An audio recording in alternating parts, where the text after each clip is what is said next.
নাটোর জেলার বড়াইগ্রাম থানার অন্তর্গত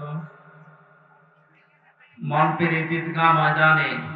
এটা যেহেতু মমতাজের কনসার্ট না, সে মহিলার এখন আর কনসার্ট করা সম্ভব না, কারণ তারও দোলাদুলি এখন আর কেউ দেখতে চায় না, ও ফেটেও আর কারো যাচ্ছে না। ফেটে যাচ্ছে এখন সারা বাংলাদেশে শুধু আল্লাহর কথা হবে। মানুষের জিকির করে আমরা বহু দেখেছি, একটা মানুষের আলোচনা, একটা মানুষের জিকির যে পরিমাণ হয়েছিল, যদি আল্লাহর জিকির ওই পরিমাণ এই দেশে হতো, আমরা আল্লাহর ওলি হয়েছি। আল্লাহরও মনে হয় সহ্যের বাইরে চলে গেছে, না তো এত অপমান তো আমি ফেরাউনকেও হতে দেখিনি। আমি তার জীবনী পড়েছি, তাহলে এত অপমান হয়নি।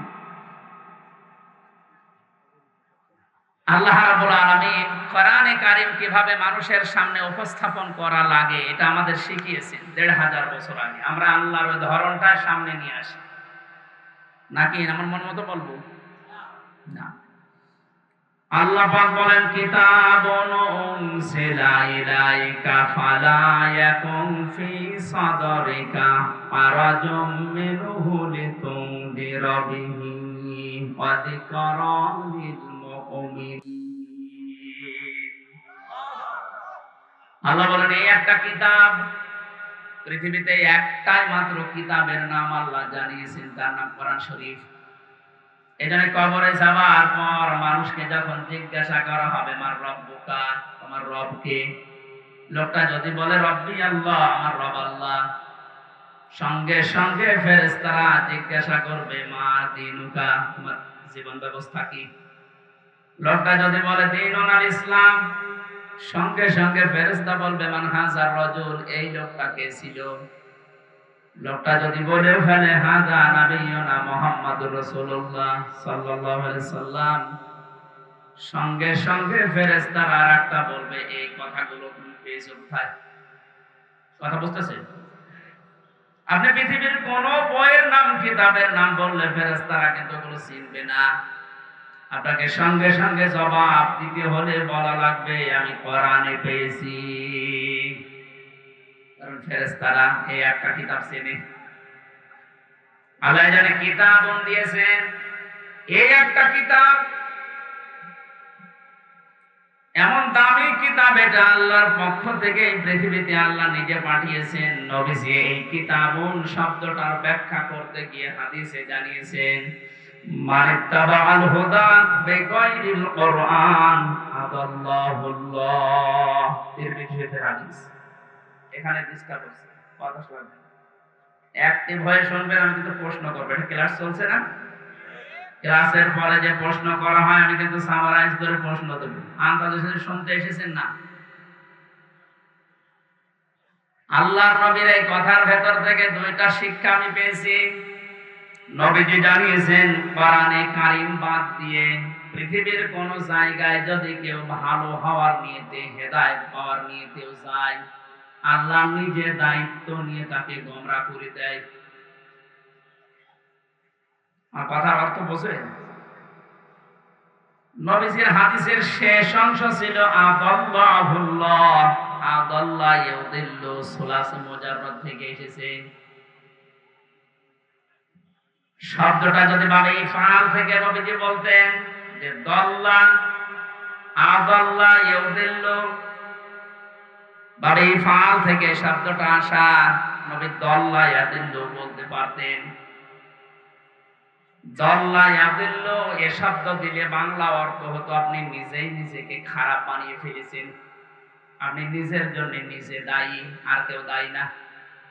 আদাল্লাহ শব্দ যখন আসবে, বাংলা অর্থ তখন হবে, আপনার হয়তো নিয়ত ভালো ছিল, আপনি কোন জায়গায় গিয়েছিলেন যে ভালো হয়ে যাব, কিন্তু কোরআন সেখানে ছিল না।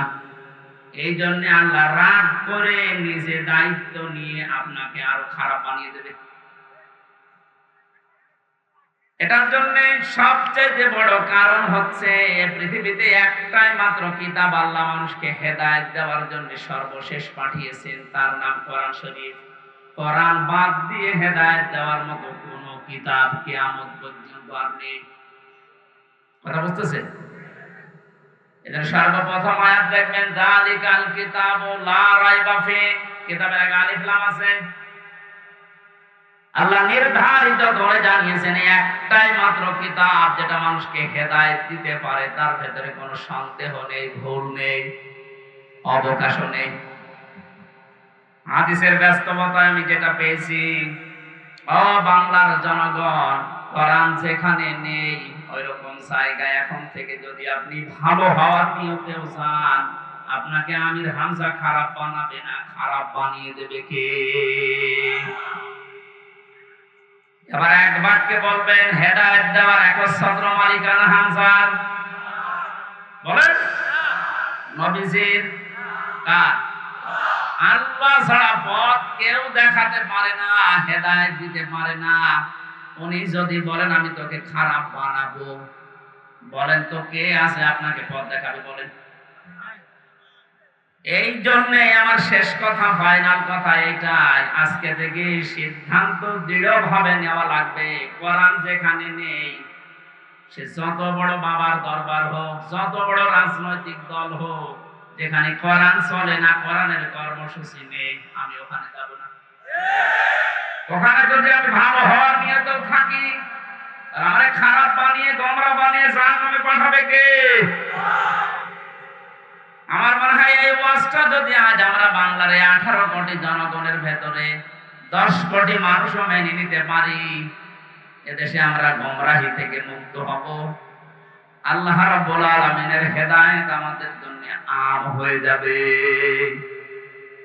আশা করছি আপনি কথাটা মেনে নেবেন আপনার প্র্যাকটিক্যাল জীবনে, যে কোরআন যেখানে নেই ওইরকম দলে আমি আজকে থেকে আর নেই। এটা শুধু সামিয়ানার নিচ পর্যন্ত শেষ, বাইরে নিয়ে যাবেন তো? যেখানে কোরআন নেই, তাহলে যদি আপনি চান ও ভালো হওয়ার নিয়ত আপনার ছিল, কিন্তু আপনাকে আল্লাহ ভালো রাখবে না। শ্বশুরকে মানুষ অনেকে বাবা বলে ডাকে, এটা হারাম না, জায়েজ আছে, কিন্তু নিজের বাবার সামনে যদি বারবার শ্বশুরকে আব্বাজান বলেন, লোকজন জিজ্ঞাসা করে এইটাকে, এটা আমার শ্বশুর আব্বা, আর এইটা চিনি না, বাবা রাগ হবে? বাবা বলা জায়েজ আছে বলে আপনি একেবারে সব সময় মুখে ফেনা তুলে ফেলবেন আব্বাজান বলে, আসল যেটা জন্মদাতা বাবা, ওর কোনো খবর নেই। ওনার মনে যেমন দুঃখ লাগার সম্ভাবনা আছে, কোরআনে কারীম আল্লাহ হেদায়েত দেওয়ার জন্য পাঠিয়েছেন। এটা বাদ দিয়ে সত্যি যদি আপনি কোন জায়গায় আপনার নিয়ত ভালো নিয়েও যান, আল্লাহ কিন্তু দায়িত্ব নিয়ে আপনাকে খারাপ বানিয়ে দেবে। আল্লাহ এই জন্য শব্দটা প্রথমে দিয়েছেন কিতাবুন, এই একটা কিতাব, উনজিলা ইলাইকা, হে নবী আপনার প্রতি আমি এটা নাযিল করেছি, ফালা ইয়াকুম ফি সাদরিকা হারাজুম মিনহু লিতুনযিরা বিহি। এই কিতাব দিয়ে যখন ওয়াজ করবেন, এই কিতাব দিয়ে আপনার উম্মতদেরকে যখন সতর্ক করবেন, তখন আপনার মনের ভেতরে যেন কোনো সংকীর্ণতা না আসে। হারাজন শব্দের ব্যাখ্যা পেয়েছি আমি তাফসীরে দুইটা, একটু খেয়াল করেন।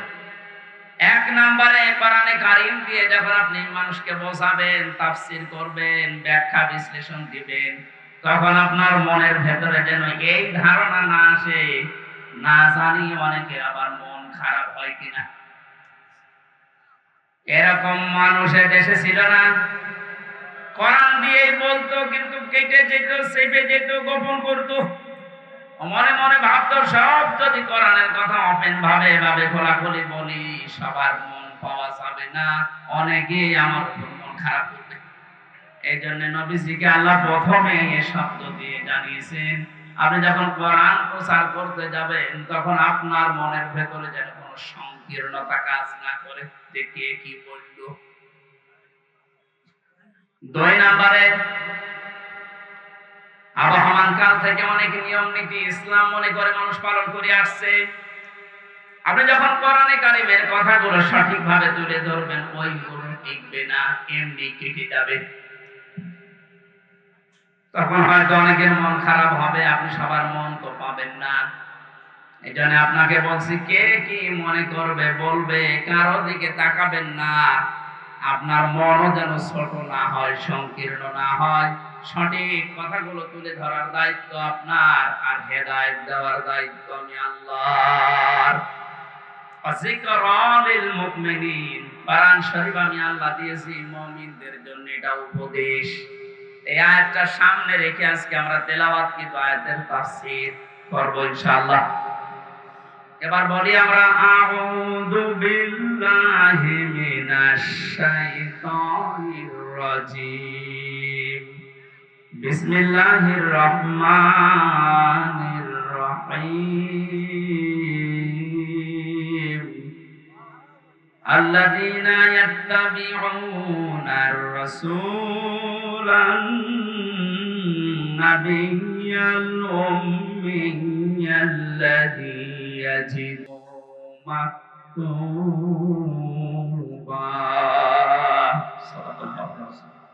কোন সূরা বলেন তো? আরাফ। আরাফ মানে প্রাচীর। আরাফ মানে কি? বিভিন্ন অর্থ আছে। আরাফের অন্যতম অর্থ হচ্ছে আরাফ মানে প্রাচীর। কিয়ামতের দিন আল্লাহ জান্নাত জাহান্নামের মাঝে একটা প্রাচীর দাঁড় করাবে। কিছু মানুষকে আল্লাহ ওই জায়গায় বসাবে, জান্নাতেও দেবে না, জাহান্নামেও দেবে না, ওখানে স্থির তারা বসে থাকবে, দাঁড়িয়ে থাকবে। এই খেয়াল করে, এদিকে এত নড়াচড়া, কি সমস্যা? কি এদিকে আসার দরকার নেই। দেখেন তো কি বলে, দেখেন না, আমি তো বলো হয়েছে, ঠিক আছে। না, আপনি যদি আমল করতে না পারেন তাহলে আসার দরকার নেই। নামকরণ বলছে, তাফসীর করার জন্য 13টা জিনিস সামনে রাখা লাগে। আমরা উসুলে তাফসীরের যে নিয়ম পড়েছি, এখানে কত আলেম বসে আছে দেখতে পাচ্ছেন না? নাকি ফাটা যায় একজনকে লাগিয়ে দেব? সাদা করলে কি ইবাদত থাকবে? এটা কষ্ট হচ্ছে গরমে আমাদের, তারপরও যেহেতু এটা ইবাদত, এই কারণে আমরা বসে আছি কিছু নেওয়ার জন্য, নাকি? আরাফ কি নাম বললাম? এটা একটা প্রাচীর, জান্নাত জাহান্নামের মাঝে আল্লাহ রাখবে। নামকরণের ভেতরে আমি তাফসীরে তাবারি থেকে বলছি এটা। নবীজি বলেন, সাহাবীরা, এখানে আল্লাহ যাদেরকে বসাবেন এদেরকে জান্নাতেও দেবে না, জাহান্নামেও দেবে না, একেবারে স্থির। প্রশ্ন করলেন সাহাবী, হে নবী, এদেরকে আল্লাহ জান্নাতে দিচ্ছে না, কারণ কি? বিশ্বনবী জানিয়েছেন, এই মানুষগুলোকে আল্লাহ জান্নাতে দেবে না তার অন্যতম কারণ এরা মা বাবার সাথে খারাপ আচরণ করে। এরা নামাজ পড়েছে, রোজা রেখেছে, ভালো ভালো কাজের আঞ্জাম দুনিয়ায় দিয়েছে, দান সাদকা এদের সব ছিল, শুধু একটা বিষয়, পারিবারিক জীবনে মা বাবার সাথে এদের ভালো ব্যবহার ছিল না। এখানে কোরআনে কারিমে আল্লাহ জানিয়েছেন, ক্বাযা রাব্বুকা আল্লা তা'বুদু ইল্লা ইয়্যাহু ওয়া বিল ওয়ালিদাইনি ইহসানা। আমি আল্লাহ রায় দিয়েছি। রায় দিচ্ছেন কে? আমি আল্লাহ রায় দিয়েছি, ফয়সালা করেছি, সিদ্ধান্ত নিয়ে ফেলেছি যে আমি আল্লাহ ছাড়া কারো ইবাদত করা যাবে না। আর মা বাবা যাদের আছে তাদের সাথে ভালো ব্যবহার করা লাগবে। আয়াতের ভেতরে দুইটা বিষয় বেশি। কয়টা? এই যে আল্লাহর ইবাদত করা লাগবে, আল্লাহর আইন মানা লাগবে, কোনো প্রশ্ন করা যাবে? বলেন বলেন। আপনার বুঝে আসুক বা না আসুক, আল্লাহর আইন, আল্লাহর ইবাদত মাস্ট বি। আপনাকে এই জন্য আল্লাহ বানিয়েছে। তাহলে আল্লাহর আইন মানা এটা ফরজ। আল্লাহর আইন মানা কি? আরো জোরে বলেন। মা বাবার আইন মানা কি?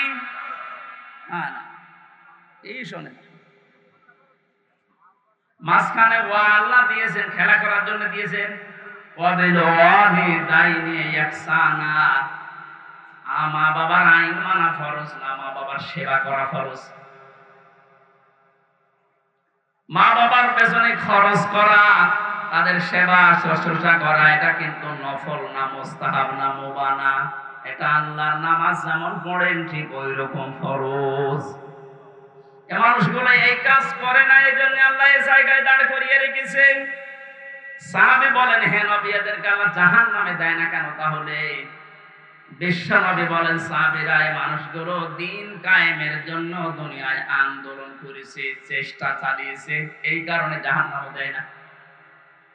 তাহলে হাদিস থেকে বোঝা যায় দুনিয়ায় যারা দিন কায়েমের জন্য চেষ্টা চালাবে, সংগ্রাম করবে, মুজাহাদা করবে, এই মানুষগুলোর জন্য জাহান্নামের আগুন হারাম। আমরা জাহান্নামে যেতে চাই না, কারণ যারা আমরা ইসলাম এই পৃথিবীতে দাঁড় করানোর জন্য, কায়েম করার জন্য চেষ্টা চালিয়ে যাচ্ছি, খাদেম হিসাবে, কামলা হিসাবে, আমাদেরকে আল্লাহ জাহান্নামে দেবেন, আপনি বিশ্বাস করতে পারেন। তো পারিবারিক জীবনে যেন এমন কোন কাজ আমরা না করি যে না আমরা জান্নাতেও যেতে পারছি না। এখন একটা ছোট্ট প্রশ্ন এখানে আছে, আজ হাজার লক্ষ পরিবারে আমরা অনেকেই চেষ্টা করে যাচ্ছি যে পারিবারিক জীবনে আমরা শান্তি সুখে কাটাবো, যেন জাহান্নামে যাওয়া না লাগে মা বাবার সাথে আচরণ খারাপ করার কারণে। তো অনেক পরিবারে আমরা বাস্তবে দেখতে পাচ্ছি স্ত্রীর কারণে আর স্ত্রীর মা বাবার এই কুপরামর্শের কারণে অনেক সংসারে সন্তান মা বাবার সাথে ভালো আচরণ করতে পারছে না। সম্মানিত মা বোন যারা বিভিন্ন জায়গায় বসে আছেন, শুধু নামাজ পড়ার পর্দা করা ইবাদত না, মানুষের সাথে মুআমালাত, মুআশারাত, পারিবারিক জীবনে নিজের নিকট আত্মীয় স্বজনের সাথে ভালো ব্যবহার করা ইবাদত। এটা হাজারো পরিবারে নেই, এখানে অনেক মানুষ ইসলামও সঠিকভাবে মানতে পারছে না। বাস্তবতায় সে দান, সাদকা, নামাজ, রোজা, হজ, যাকাত বহু কিছু করছে, পারিবারিক জীবনে স্ত্রীর শুধু মন ছোট থাকার কারণে নিজেও বাধ্য হয় স্ত্রীর কারণে মা বাবার সাথে খারাপ ব্যবহার করতে। আপনি কিন্তু আমাকে আরাফ নামক জায়গায় দাঁড় করাতে বাধ্য করছেন। সুতরাং স্ত্রী যারা এসেছেন ওরা মন উদার করবেন, মনে করবেন যাদের বাড়িতে আসলাম এগুলো আমার মা আর বাবা। আমি হাজারো মেয়ে লোককে দেখেছি নিজের মা বাবা দোষ করলেও কিছু মনে করে না, মাফ করে দেয়, মানিয়ে নেয়। শ্বশুর শাশুড়ি একটু ভুল করলে মানাতে পারে না, তখন স্বামীর কাছে আস্তে আস্তে কানে কানে কথা তুলে দেয়। এরকম মহিলা দেশে নেই? শ্বশুর শাশুড়ি যারা বসে আছে ওরা তো এখন বগল বাজাচ্ছে যে কাজ হচ্ছে। কোরআনে কারীম জানিয়েছে ওয়াকুলু লিন-নাসি হুসনা, মানুষের সামনে হাসি মুখে ভালো কথা বলবা, এটা একটা সাদকা দেওয়ার সওয়াব হয়ে যাবে। আপনি শ্বশুর আর শাশুড়ি হয়েছেন তাতে কি? মেয়েটা 18 বছর, 20 বছর, 22 বছর পরে আপনার বাড়িতে এসেছে, এটাকে নিজের মেয়ের মতো মনে করতে পারেন না। আল্লাহর কসম, আমি আল্লাহকে সামনে নিয়ে বলছি, সাক্ষী করে বলছি, সত্যি যদি মা আর বাবা নিজের মেয়েকে, নিজের ছেলেকে যে নজরে দেখে, পুত্রবধূকে এই নজরে যদি দেখতে পারতো, আমরা হাজারো সন্তান আরাফ নামক জায়গায় থাকতাম না। এটা আহ্বান জানাচ্ছি, আমরা তো চেষ্টা করছি, কিন্তু আপনাদের এই ছোট মনের কারণে পারছি না। আর মনটা উদার করেন, কি করবেন আপনি দুনিয়ার এই সয় সম্পদ দিয়ে যদি জাহান্নামে যাওয়া লাগে? আল্লাহ আমাদেরকে আরাফ নামক এই জায়গায় যেন দাঁড় করিয়ে ভাগ্য হত না করেন। নবীজি কিন্তু হাদিসের শেষে আর বলেননি যে এরা যাবে কোথায়, বলেন তো এই হাদিসে পর্যন্ত থাকলে কি দাঁড়াচ্ছে অর্থ? জান্নাতেও যেতে পারছি না শুধুমাত্র এই কারণে, জাহান্নামও আল্লাহ দিচ্ছে না আমি ইসলামী আন্দোলন করার কারণে। অথচ এই জায়গায় যদি দাঁড়িয়ে থাকা লাগে আবাদান আবাদান, আমার মতো হতভাগ্য মানুষ আছে। আল্লাহ আমাদেরকে হেফাজত করুন, বলেন আমিন। মক্কায় নাযিল হয়েছে সূরাটা, 206টা আয়াত আছে, 20টা 16টা রুকু আছে। ক্রমিক নাম্বার হিসাবে কোরআনে কারীমের এটা 7 নাম্বার সূরা। মাত্র একটা আয়াতের 4 ভাগের 1 ভাগ পড়েছি। আয়াতের ভেতরে 3টা বিষয় আমরা আলোচনা নিয়ে আসব। 1 নম্বরে আমাদের নবী মুহাম্মদ রাসূলুল্লাহর 3টা গুণ আল্লাহ দিয়েছেন। কয়টা? যেহেতু বর্তমান প্রেক্ষাপটের সাথে আয়াতের একেবারে হুবহু মিল আছে।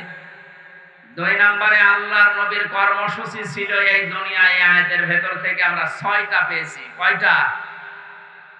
3 নম্বরে আমরা যারা তার উম্মত এখন দাবি করব কিয়ামত পর্যন্ত, তাদের কর্মসূচি হবে, তাদের করণীয় হবে 4টা। তাহলে নবীজির পরিচয় তুলে ধরা হবে আয়াত দিয়ে 3টা, বিশ্বনবীর কর্মসূচি তুলে ধরা হবে 6টা, আর আমাদের করণীয় তুলে ধরা হবে 4টা, সব মিলে 13টা। কয়টা? এই 13টা বিষয় আজকের আলোচনায় আছে। আমরা একটা একটা করে তাফসীর আকারে শুনছি। আপনারা আছেন তো? আল্লাহ পাক বলেন, আল্লাযীনা ইয়াত্তাবিউনার রাসূলান নাবিয়্যাল উম্মিয়্যা, তোমরা অনুসরণ করো, ইত্তেবা করো, দেখে দেখে চলো। এই যে তাবউন শব্দটা আছে, আমি 12 সালে যখন আলোচনা আরম্ভ করেছিলাম বিশ্ববিদ্যালয়ের সেকেন্ড ইয়ারে থাকতে, ওই সময় তাবউনের ব্যাখ্যা বলেছিলাম। অনেকে ইন্টারনেটে এটা দেখেছেন, মনে আছে আপনাদের? তাবউন মানে কি? তাবউন মানে দেখে দেখে চলা। আপনার সামনে একটা মানুষ হেঁটে যাচ্ছে, কিভাবে কিভাবে পা লাগায়, কোথায় হাত নাড়ায়, মাজা দোলায়, কিভাবে তাকায়, একেবারে ওইভাবে হুবহু ওই জায়গায় পা ফেলে হাত নাড়িয়ে মাজা দুলিয়ে চলার নাম তাবউন। আল্লাহ পাক এখানে ইত্তেবা দিয়েছেন, আল্লাযীনা, যারা, ইয়াত্তাবিউনা, অনুসরণ করছে, করবে। এটা মোজারে, বর্তমান, ভবিষ্যৎ, প্রেজেন্ট, ফিউচার। কার অনুসরণ করছে, করবে? রাসূলান নাবিয়্যাল উম্মিয়্যা, বিশ্বনবীর পরিচয় আল্লাহ এখানে দিয়েছেন 3টা। 1 নম্বরে রাসূল ছিলেন তিনি, 2 নম্বরে তিনি ছিলেন নবী, 3 নম্বরে তিনি ছিলেন উম্মি। এবার আসেন তো, রাসূল কাকে বলে, নবী কাকে বলে, উম্মি কাকে বলে? এই পৃথিবীতে বহু নবী এবং রাসূলের কথা আমরা শুনেছি। 1,24,000 নবী রাসূলের কথা আমরা জানি। পৃথিবীতে আল্লাহ মানুষকে হেদায়েত দেওয়ার জন্য, পথ প্রদর্শন করার জন্য পাঠিয়েছেন। এতগুলো নবীর জীবনী, কর্ম পদ্ধতি বলতে বলতে তো সময় চলে যাবে। আমি গুরুত্বপূর্ণ কয়েকটা নবীর জীবনী থেকে বলছি। যত নবীকে আল্লাহ দুনিয়ায় দাওয়াতি কাজ করতে পাঠিয়েছিলেন, সবচাইতে বেশি কষ্ট সহ্য করেছিলেন হযরতে মুহাম্মদুর রাসূলুল্লাহ। এনার পরে যার নামের তালিকা পাওয়া যায় তিনি হযরতে ইব্রাহিম আলাইহিস সালাম। এনার পরে যার নামের তালিকা আছে হযরতে নূহ আলাইহিস সালাম। এনার পরে যাদের নামের তালিকা আছে সিরিয়াল হিসাবে, আল্লাহ পাক কোরআনে কারিমে জানিয়েছেন, শারা'a লাকুম মিনাদ-দীনি মা ওয়াসসা বিহি নূহান ওয়াল্লাযী আওহায়না ইলাইকা। আমি নির্ধারিত করে দিলাম, লিখে দিলাম, নির্ধারণ করে দিলাম, আমি আল্লাহ সই স্বাক্ষর করে দলিল করে দিলাম তোমাদের জন্য।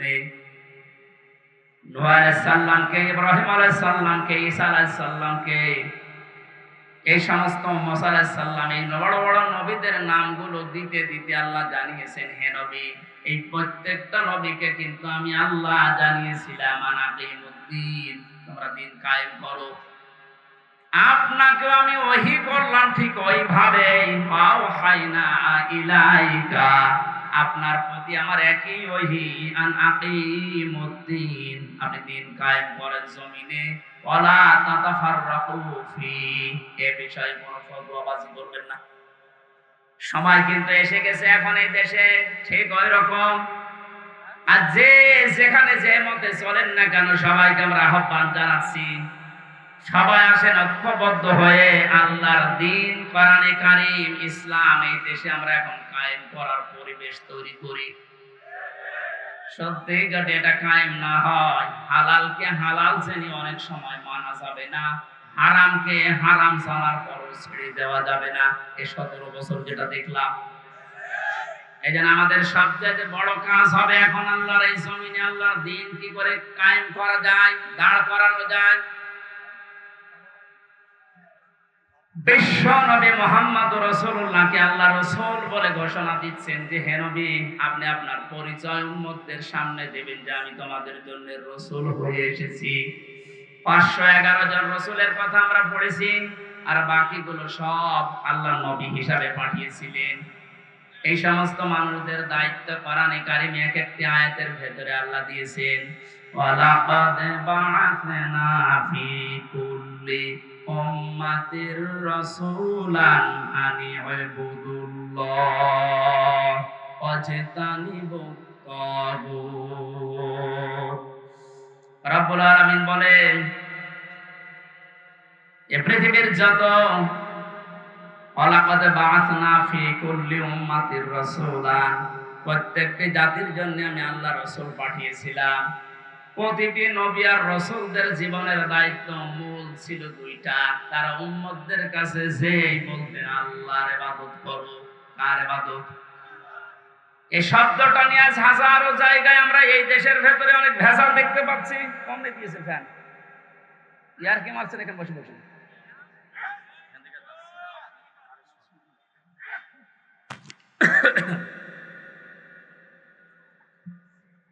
এই যে ইবাদত, এই শব্দটা ব্যাপক অর্থবোধক একটা শব্দ।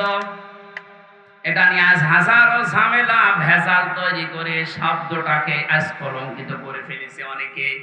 এই জন্য সতর্ক হওয়ার সময়, সংস্কারের সময় যখন চলছে, আমরা এখন সতর্ক এবং সংস্কার এই মন নিয়ে আমরা ইবাদত করব।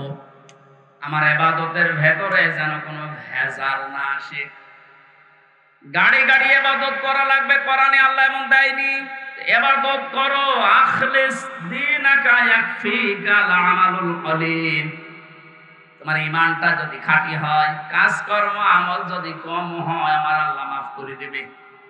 আমাদের অনেকের কাজ কারবার দরবেশ বাবার মতো গাড়ি গাড়ি দেখতে পাচ্ছি। একটা বক্তব্য শুনেছিলাম কয়েকদিন আগে, ও বলেছে কোরআনেও সমস্যা আছে। এই নামটা নিয়ে, আহলে হাদিসের নাম নিয়ে অনেক মানুষ আজ মানুষকে ধোঁকা দিচ্ছেন। আহলে হাদিস এই শব্দটা খারাপ না, কিন্তু শব্দটা নিয়ে আজ ধোঁকা দিয়ে বোকা বানিয়ে অনেকে এখনো পর্যন্ত জালেমদের পা চাটতেছে।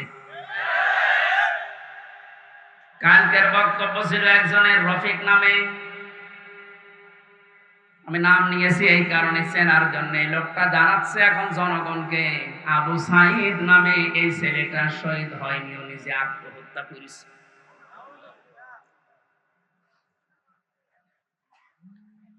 বিশ্বনবী কোরআন হাদিসের ভেতরে তিনি স্পষ্ট ভাবে জানিয়েছেন, কেউ যদি দেওয়াল চাপা পড়ে মারা যায় সে শহীদের মর্যাদা পায়, পানিতে ডুবে মারা যায় শহীদের মর্যাদা পায়।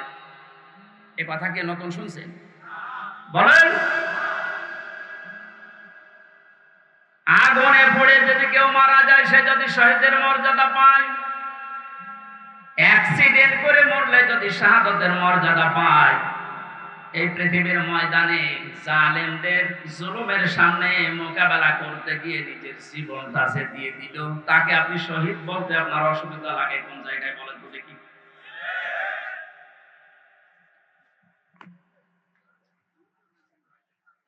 এবার আমাদের দুইটা নোটিশ বলছে, যেহেতু এই শব্দটা শুনে আজকে আজ 2 দিন ধরে অনেক জালেমের দোসর যারা, তারা এখনো পর্যন্ত অপপ্রচার চালাচ্ছে এদের বিরুদ্ধে।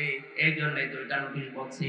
সূরা বাকারার 154 নাম্বার আয়াত, 2 নাম্বার পারা, 2 নাম্বার পৃষ্ঠা, 12 নাম্বার 13 নাম্বার লাইনে আছে, ভালো করে মিলাবে। আল্লাহ পাক বলেন, ওয়ালা তাকুলু লিমান ইয়াকতালু ফি সাবিলিল্লাহি আমওয়াত বাল আহয়াউ ওয়ালাকিন লা তাশউরুন। আপনি হয়তো এভাবে এতদিন চিন্তা করেননি, যেভাবে আমি বলছি মিলিয়ে দেখেন। আল্লাহ বলেন, ওয়ালা তাকুলু, হে পৃথিবীর লোকেরা, কেউ এ কথা মুখ দিয়ে বলবা না। কথা বলে মানুষ কি দিয়ে? বলো না কেন?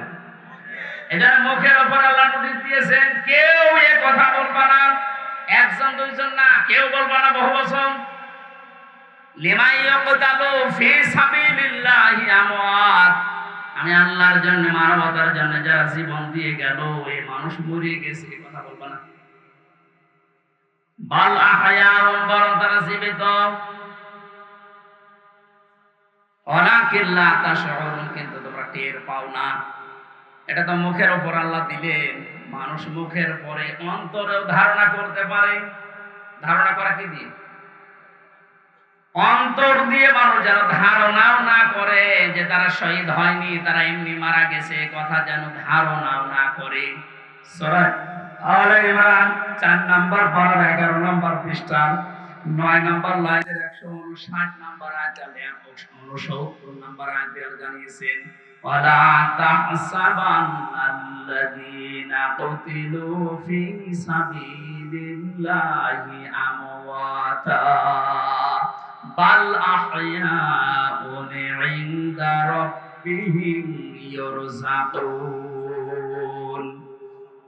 খুব খেয়াল করেন, অন্তর দিয়েও কেউ যেন ধারণা না করে যারা মারা গেছে।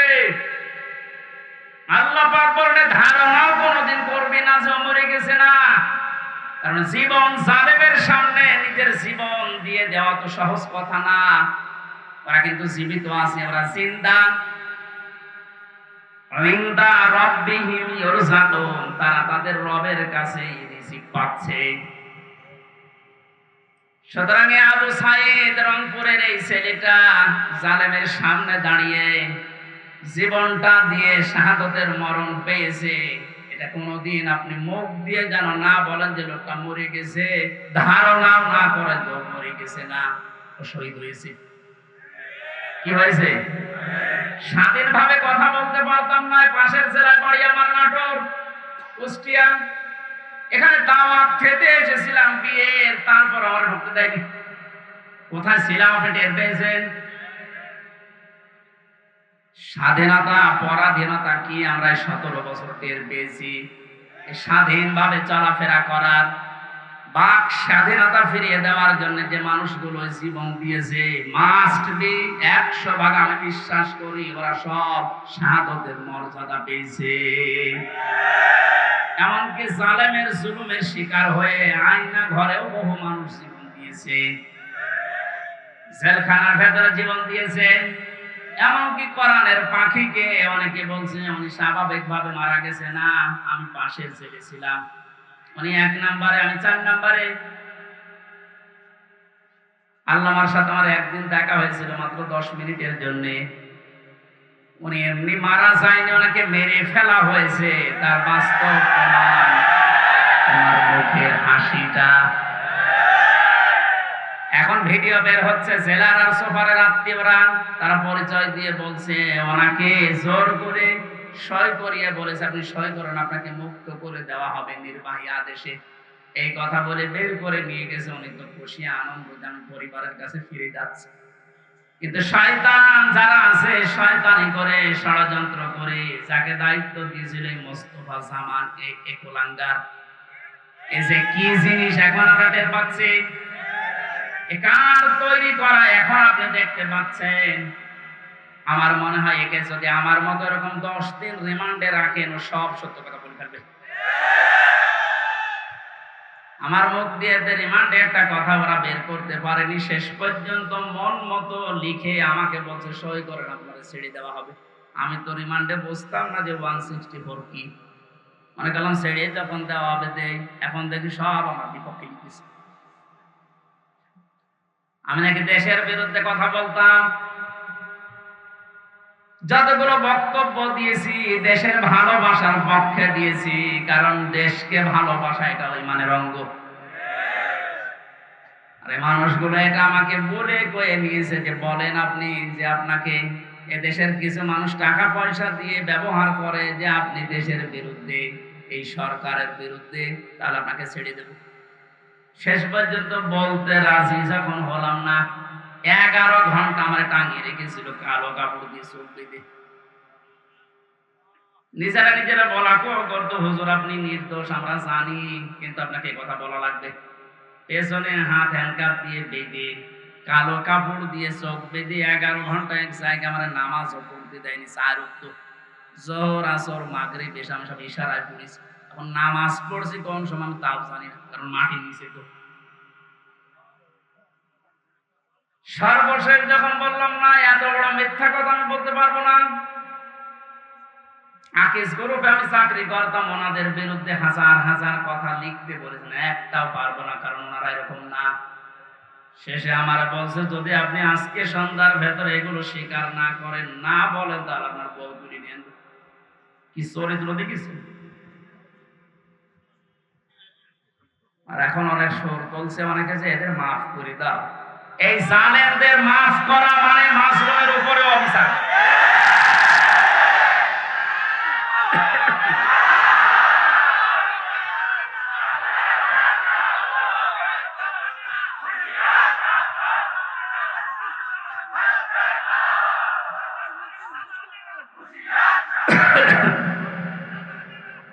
আমার ভাইরা,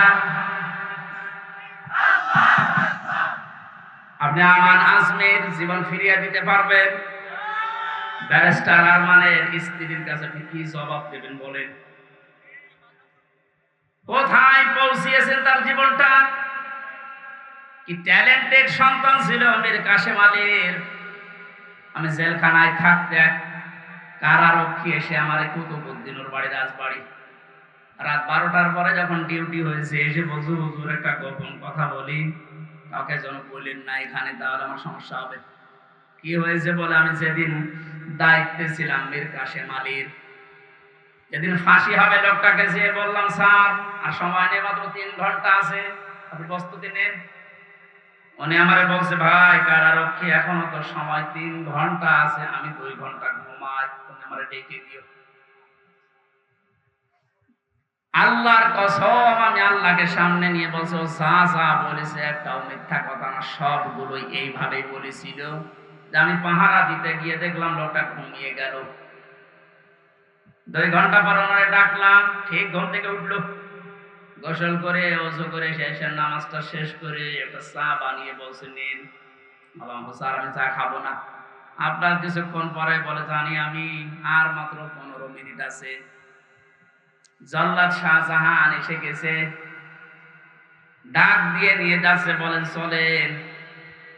উনি আমারে বলছিল, ভাই আমির হামজা, আপনাকে আমি বলি, আমিও তো মানুষ, উনিও মানুষ, মাত্র 3 ঘন্টা ধরে পর ফাঁসি, তার 2 ঘন্টা ঘুম আসলো কি করে? এই লোকটার সন্তান ব্যারিস্টার আরমান, উনি কিন্তু ওই সময় জানে যে তার ছেলে গুম হয়ে আছে, মরে গেছে না বেঁচে আছে তাও জানে না।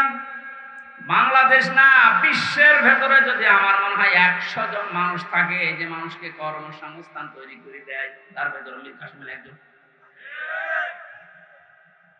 কত কিছু দুনিয়ায় তার ছড়িয়ে আছে, আপনি হিসাব করতে পারবেন কি? হামজার মতো তার স্ত্রী সন্তান কোথায় আছে সে কিচ্ছু জানে না। এই কঠিন মুহূর্তে তার নিজের হাজারো যারা অনুসারী, তার সহকর্মী যারা, হাজার হাজার মানুষ পালিয়ে বেড়াচ্ছে, জেলখানায় আছে, আটক আছে, মরে গেছে, সব কিছু তার কাছে সংবাদ আসতেছে। এমন কঠিন সময় লোকটা 2 ঘন্টা ঘুমিয়েছে। এমনি ঘুম আসবে না, অবশ্যই আমার আল্লাহ তাকে সূরা হামিম সিজদার 30 নাম্বার আয়াত ফেরেশতা দিয়ে শুনিয়েছে। কোরআনে কারীম জানিয়েছে, ইন্নাল্লাযীনা ক্বালু রাব্বুনাল্লাহু সুম্মা ইসতাকামু তাতানাজ্জালু আলাইহিমুল মালাইকা আল্লা তাখাফু ওয়া লা তাহজানু ওয়া আবশিরু বিল জান্নাতিল্লাতী কুনতুম তুআদুন। আল্লাহ পাক বলেন, যারা এই কথা বলে যে আল্লাহ তুমি আমাদের রব, আমি ঠিকই আছি এই কথার উপরে, আল্লাহর সঙ্গে সঙ্গে তার বিপদে আপদে পড়লে ফেরেশতা নাজিল করবে। এই জন্য তাতানাজ্জালু দিয়েছেন আল্লাহ, 1 জন 2 জন পাঠায় না, মালায়েকা বহু বছর, হাজারো ফেরেশতা তার জন্য আল্লাহ পাঠিয়ে সান্ত্বনা দেয়। আল্লাহ তাখাফু ওয়া লা তাহজানু, কোনো ভয় নেই, কোনো চিন্তা নেই। ওয়াবশিরু বিল জান্নাহ, ওই জান্নাতের সুসংবাদ গ্রহণ করো, আল্লাতী কুনতুম তুআদুন, যার ওয়াদা আল্লাহ করেছে। আমার মনে হয় ঠিক মীর কাসেম আলী শহীদ, উনি আল্লাহর ফেরেশতাদের দ্বারা শুনতে পেয়েছিলেন, সন্তান ব্যারিস্টার আরমানের জন্য চিন্তা নেই, হাজার হাজার সহকর্মীর জন্য চিন্তা নেই, ওগুলো আল্লাহ সব দেখবে, তুমি জান্নাতে প্রবেশ করো। তাছাড়া কি করে ঘুম এসেছে আমার তো বিশ্বাস হয় না, আমিও তো ছিলাম, আমার তো ঘুম আসতো না। রাতের পরে রাত আমি বিনা ঘুমে কাটিয়েছি। ঘুম আসে না, কি করবো? 2-3টা ঘুমের বড়ি খেয়েও ঘুম আসে না। অথচ লোকটার 2 ঘন্টা 2.5 ঘন্টা পরে ফাঁসি, আর বলছে আমি 2 ঘন্টা ঘুমিয়ে নেই। আপনি কি যা তা মনে করেন এটা? এই লোকটার সন্তান ব্যারিস্টার আরমান 8টা বছর তার স্ত্রী জানতো না যে লোকটা বেঁচে আছে না মারা গেছে।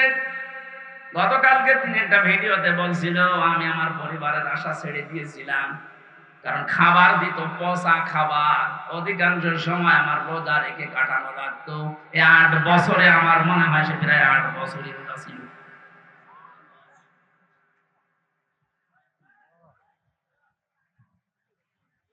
কোথায় পৌঁছিয়েছে তারা এই মানুষগুলো?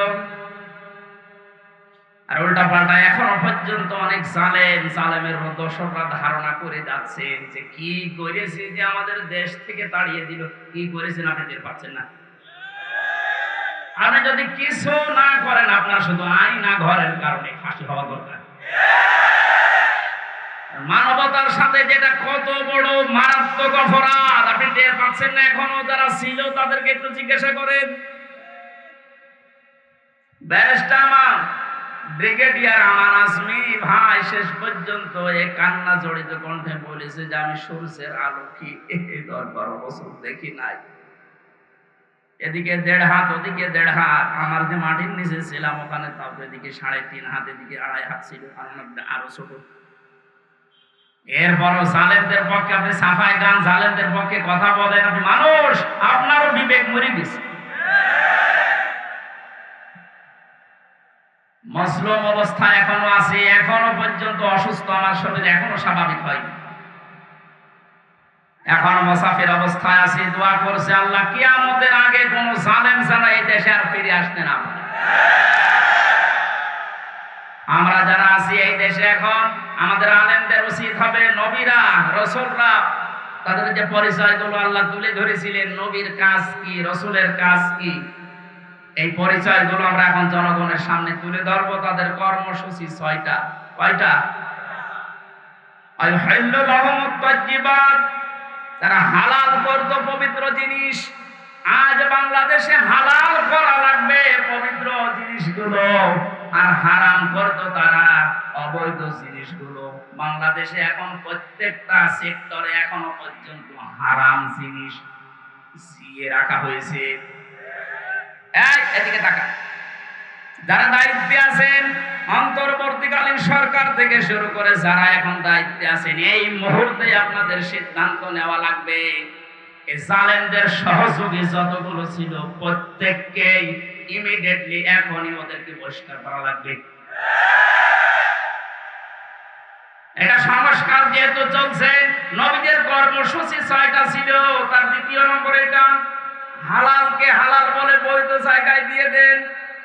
এই 17 বছর যারা বৈধ চাকরিতে উন্নতি পায়নি তাদের কাজ উন্নতির ওই জায়গায় দেওয়া লাগবে, আর যারা অবৈধ ভাবে আন্দাজে চেয়ারের পর চেয়ার পেয়েছে তাদেরকে নিচে নামানো লাগবে।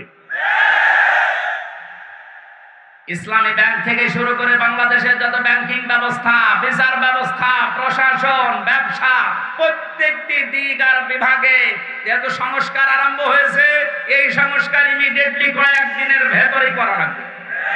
এখনো পর্যন্ত এই হারামখোর যারা, এদের ভাষা কোনো যাবে না। বলেন না হুজুর দোয়া করেন।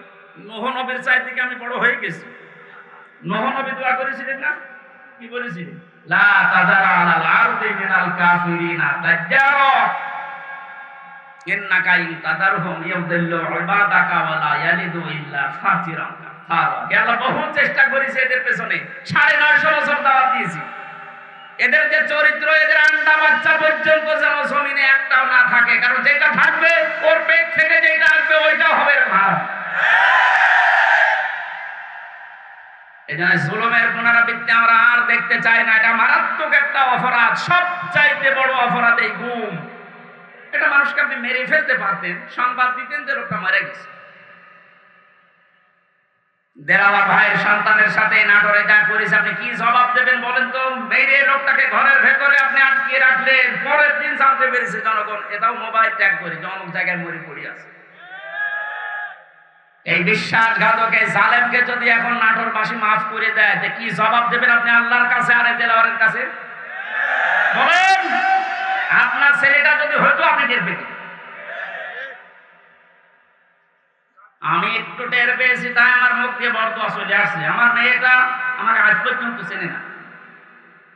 3টা বছর আমার যোগাযোগ বিচ্ছিন্ন রেখে দিয়েছিল শয়তান। ওরে আমি 8-9 মাস রেখে গিয়েছিলাম, এখনো তো বয়স 4 বছর। আমরা এখনো পর্যন্ত আমার কাছেও আসে না, আমার ডাকেও না, আমার কাছে আসে না। কারণ মনে করো বিভিন্ন হুজুর আসতো, ওইরকম একজন হুজুর। আমি জেলখানা থেকে যেদিন বের হয়ে বাড়িতে গেলাম, আমার বলছে, হুজুর আমাদের বাড়ি চলো। আপনি হাসতেছেন, আমার মনের ভেতরে কত দুঃখ জানেন। আমার নিজের মেয়ে আমার চিনি না, যে জালেমদের কারণে, জুলুমের শিকার হওয়ার কারণে ওদেরকেও যেন ওদের বংশধর না আছে। মাফ করে দেন। মা বা মেয়ে জায়গায় থাকলে আপনার মুখ দিয়ে মাপ বের হতো।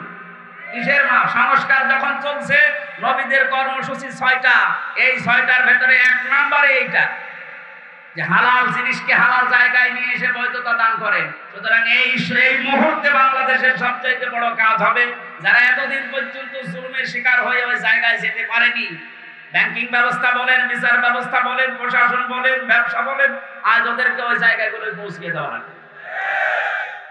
আর হারাম কাজ যেগুলো হারাম হিসাবে হারাম ঘোষণা দেওয়া লাগবে। হারাম এ দেশে নেই। এই কথা বলেন না কেন? বহু অবৈধ জিনিস অলরেডি বন্ধ হয়ে গেছে, সামনে আরো বন্ধ হবে ইনশাআল্লাহ। কোরআনে কারীম থেকে আবার বলছেন,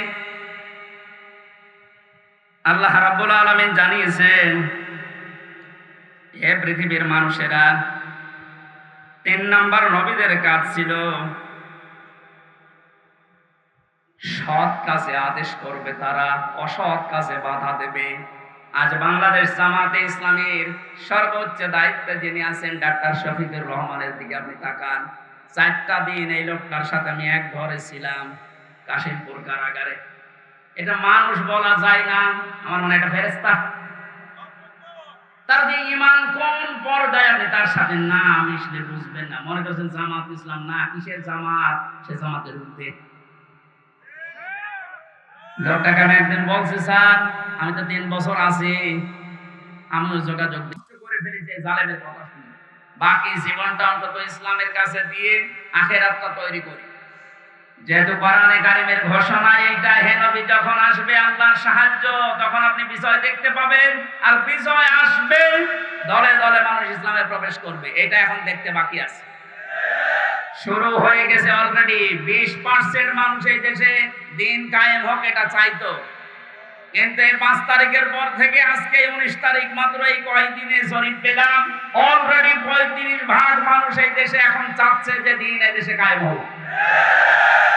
এভাবে চলতে থাক, দেখবেন 51% পার হয়ে যাবে অন্তত কিছুদিনের ভেতরে।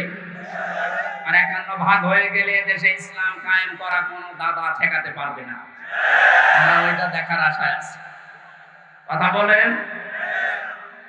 নবীদের কর্মসূচি, আমি এক একটা শব্দের ভেতরে লক্ষ লক্ষ কথা, আমি এত ব্যাখ্যা করতে গেলে এই যে গলা বসে যাচ্ছে। মাইকটা আমার মন মতো হয়নি। 2 নম্বর প্রচন্ড গরম, তো ভেতরে ঘেমে ঘাম গায়ে বসে যাচ্ছে, এই জন্য গলা বসে যাচ্ছে। বোঝা নামিয়ে দেবে, এটা নবীদের কর্মসূচির ভেতরে ছিল। বোঝা নামিয়ে দেয়নি আল্লাহ। এরপরে ছিল বন্দিত্ব অপসারণ করা। বন্দিত্ব অপসারণও চলছে আজ। আমার যা বিশ্বাস, এই দেশে যারা স্বাধীনতা চায়, যারা এই দেশে মানুষের মত প্রকাশের স্বাধীনতা একেবারে সব জায়গায় দিতে চায়, যে সবাই সবার মন মতো চলবা, একটা মানুষও যদি এই দেশে জন্মগ্রহণ করে, সেই দেশের বৈধ নাগরিক। জামাতে ইসলামী বাংলাদেশের কেন্দ্রীয় আমির যিনি ডাক্তার শফিকুর রহমান ঘোষণা অলরেডি দিয়ে দিয়েছে, এই দেশে আমরা সবাই এক পরিবার। সুতরাং জালেম যারা বাইরে চলে গেছে, জালেমরা যেন কিয়ামতের আগে আর না আসে। বলেন, সবাই যেহেতু আমরা এক পরিবার, একটা পরিবার যেভাবে থাকে আমরা এদেশে এখন ওইভাবে থাকতে চাই। রাষ্ট্র সংস্কার অলরেডি চলছে। বন্দিত্ব যারা ছিল এখন তাদেরকে মুক্ত করার এই সংস্কারও চলছে। বিনা কারণে যারা বিনা বিচারে আটক অবস্থায় ছিল, আল্লাহ যেন এটাও তাড়াতাড়ি খুব দ্রুত করে দেন। বলেন আমিন। নবীদের এখান থেকে আমরা যারা উম্মত, তাদের 4টা কাজ এই মুহূর্ত থেকে শুরু করা লাগবে। 1 নম্বরে আল্লাযিনা আমানু, যারা ঈমান আনার দরকার আমাদের এখন। ইমান এখন বলেন আমার ইমান নেই মানে আমি মুসলমানের ঘরের সন্তান, আমার বাবা ইমানদার, দাদা ইমানদার, আমি ইমানদার না। ইমানদারের প্রকাশ হচ্ছে আল্লাহর কোরআনে যে নিয়ম নীতিগুলো আছে ওইগুলো বাস্তব বিশ্বাস করে দেখানো। এটা এখন দেখাতে পারবো না ইনশাআল্লাহ। কোনো কিছু নেই সামনে। যে জালেমদের কাছে 14 বার অনুমতি নেওয়া লাগতো, ওই জালেমরা এখন অনুমতি নিয়ে পা ফেলবে ইনশাআল্লাহ সামনে। গতকালকে গিয়েছিলাম ফরিদপুরে, মাসখানেক আগেও ছিল আমার মাহফিল ওই গ্রামে, অথচ জালেমদের 14 জায়গায় অনুমতি নিয়ে আমার উঠতে দেয়, বলে না ওনারা বাদ দিয়ে। অথচ গতকালকে যাওয়ার পরে সভাপতি আমার বলছে হুজুর যে জালেমগুলো বাধা দিয়েছিল ওরা এখন বলছে হুজুরকে এবারে নিয়ে দিন। দিন পাল্টে অলরেডি গেছে। এদিন বদল যখন শুরু হয়েছে, সংস্কার চলছে। যেখানে যেখানে জুলুম অত্যাচার, ছাত্র ভাইরা যারা আছে ঐক্যবদ্ধ হয়ে এই জুলুমের অবসান ঘটানোই লাগবে ইনশাআল্লাহ। বহু ব্রিজ এই দেশে আছে যেখানে ফেরেশতারা মনে হয় টোল নিত। আমার কুষ্টিয়ার এই যে মেহেদি রমি ব্রিজের যে টোল এক শয়তান নাকি আদায় করতো, 5 তারিখে স্বাধীন হওয়ার পরে বিকালে ওটা উড়িয়ে দিয়েছে, এখন সবাই খুশি। এরকম বহু জায়গায় অবৈধভাবে যারা টোল তুলতো, এই টোল গুলো যেন সব ভেঙ্গে গড়িয়ে মাটির সাথে মিশিয়ে দেওয়া। আমাদের ইমান তাহলে 2 নম্বরে নবীদেরকে সাহায্য করা। নবী যেহেতু নেই, নবীর উত্তরাধিকারী এখন যারা, নবীর অনুসারী এখন যারা কাজকর্ম চালাচ্ছে ইসলাম এই দেশে নিয়ে আসার জন্য, তাদের সাহায্য করা আমাদের কর্মসূচির ভেতরে নিয়ে আসতে হবে। আমি এটা বানিয়ে বলছি। সূরা আরাফের 157 নম্বর আয়াত আপনি বাড়ি যেয়ে তাফসীর আকারে পড়েন, এইটা পাবেন। 3 নম্বরে তাদের সাহায্যে যাওয়া লাগবে। সুতরাং আজ যারা এই দেশে একামতে দ্বীনের দায়িত্ব পালন করছে, আপনি তাদের সাহায্যে যান, দেখেন তাদের অ্যাক্টিভিটিস, তাদের কর্ম, তাদের চরিত্র কি, এগুলো দেখে যদি আপনার ভালো লাগে আপনি তাদের সাহায্য করেন। 4 নম্বরে তাদের সাহায্য শুধু করবেন না, এদের উপরে যে নূর আল্লাহ নাজিল করেছে নবীদের উপরে, এই নূর মানে কোরআন শরীফ, এই নূরের বাস্তবায়ন যেন হয়। এই নূর দেখে দেখে সামনে আমাদের পথ চলা লাগবে। আল্লাহ এই 13টা জিনিস আমাদের জীবনে যেন এনে দেন, বলেন আমিন। আমি আমার এই ছোট্ট ঈমান থেকে এবং ছোট্ট জীবন থেকে যেটা দেখলাম, বাংলাদেশে যারা একামতে দ্বীনের দায়িত্ব পালন করছে এবং সামনে করবে, আমি গ্যারান্টি দিতে পারি এই মানুষগুলোর ভেতরে যদি 4 আনা দুর্নীতি কোনোদিন পান, তাহলে আপনি সঙ্গে সঙ্গে আস্তাগফিরুল্লাহ বলে মুখ ফিরিয়ে চলে আসবেন। আমার বিশ্বাস, আমি যা পেয়েছি, যা দেখেছি, 4 আনা দুর্নীতি এদের ভেতরে পাবেন না। এই জন্য অনেক নাস্তিক পর্যন্ত আজ বলতে বাধ্য হচ্ছে এরা যদি 5টা বছর চালাতে পারে এই দেশে শান্তি কাকে বলে আপনি দেখতে পাবেন। আল্লাহ তুমি তোমার কোরআনে কারীম এই দেশে কায়েম করে দাও, এটা আমরা দেখতে চাই। আল্লাহুম্মা আমিন। লা ইলাহা ইল্লা আনতা সুবহানাক ইন্নী কুনতু মিনাজ জালিমিন। রব্বানা যালামনা আনফুসানা